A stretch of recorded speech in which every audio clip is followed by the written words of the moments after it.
Ecclesiastes 10:1 through 12:14.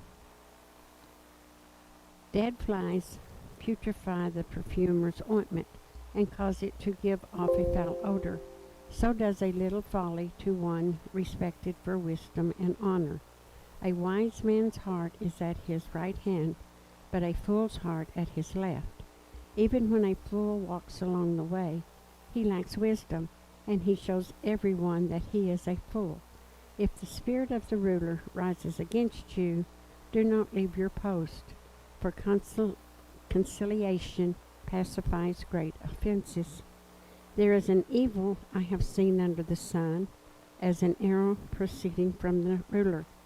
Folly is set in great dignity, while the rich servants on horses, while princes walk on the ground like servants. He who digs a pit will fall into it by a serpent. He who quarries stones may be hurt by them, and he who splits wood may be endangered by it. Does not sharpen the edge, then he must use more strength, but wisdom brings success. A serpent may bite when it is not charmed. The words of a wise man's mouth are gracious, but the lips of a fool shall swallow him up. The words of his mouth begin with foolish madness. A fool also multiplies words. No man knows what is to be. Who can tell him what will be after him? For they do not even know how to go to the city. Woe to you, O land, when your king is a child, and your princes feast in the morning. Blessed are you, O land, when your king is the son of nobles, and your princes feast at the proper time, for strength and not for drunkenness. Idleness of hands the house leaks. A feast is made for laughter, and wine makes merry, but money answers everything. Do not curse the king, even in your thought. Do not cause the rich, even in your bedroom. Bird in flight may tell the matter. Chapter 11. Cast your bread upon the waters, for you will find it after many days, and also to eat. For you do not know what evil will be on the earth. If the clouds are full of rain, they empty themselves upon the earth. And if a tree falls to the south or to the north, in the place where the tree falls, there it shall lie. He who observes the wind will not sow, and he who regards the clouds will not reap. As you do not know what is the way of the wind, oh, how the bones grow in the womb of her who is with child. So you do not know the works of God, who makes everything. In the morning sow your seed, and in the evening do not withhold your hand, for you do not know which will prosper, either this or that, or whatever, both alike will be good. Truly the light is sweet, and it is pleasant for the eyes to behold the sun.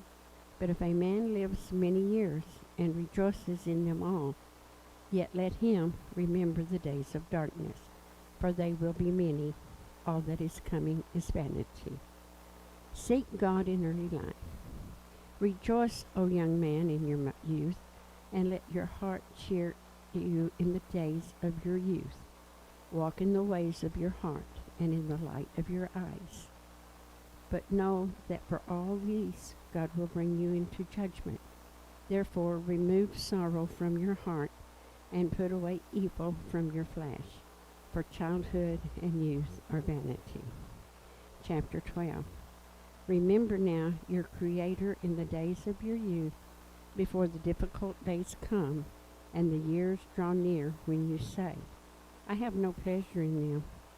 While the sun and the light, the moon and the stars are not darkened, and the clouds do not run after the rain, in the day when the keepers of the house tremble, and the strong men bow down, when the grinders cease because they are few, and those that look through the windows grow dim, when the doors are shut in the streets, and the sound of grinding is low, when one rises up at the sound of a bird, and all the daughters of music are brought low.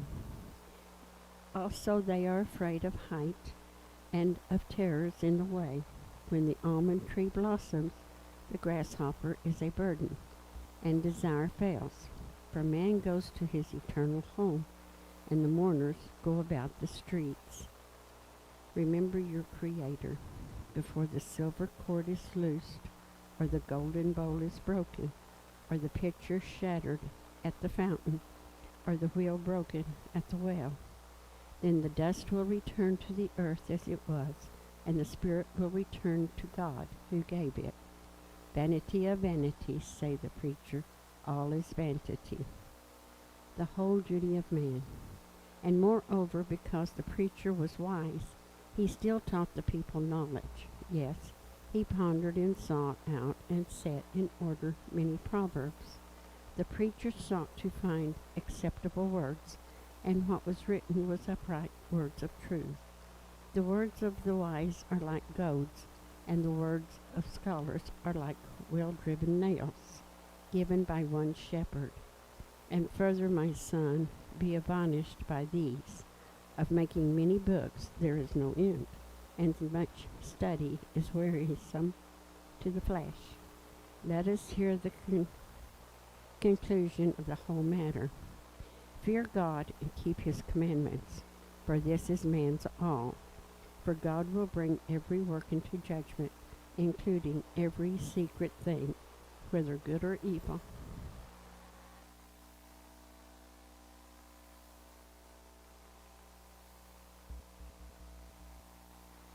2 Corinthians 8, 1 through 15.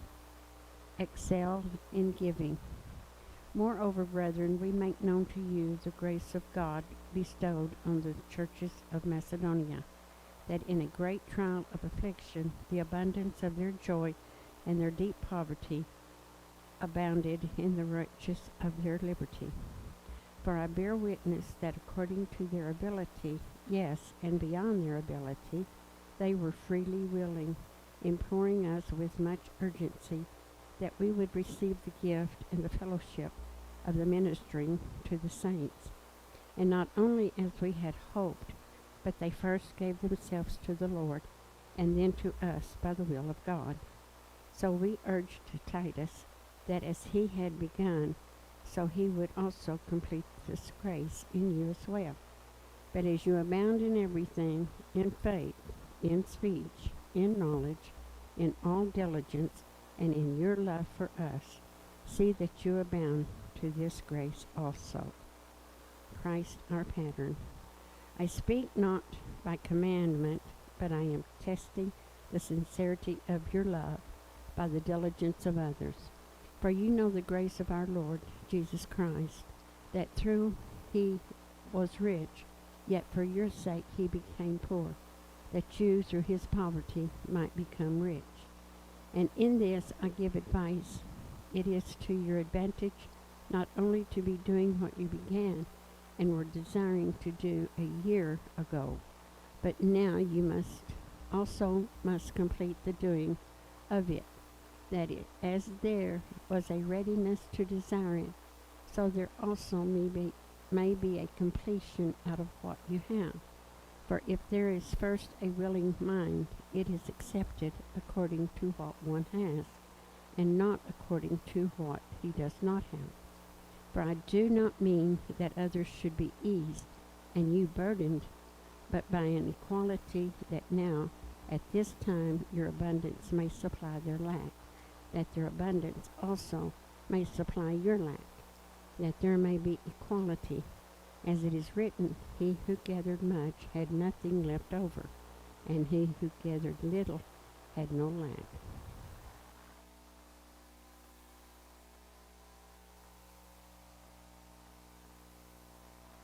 Proverbs 22, 20 and 21.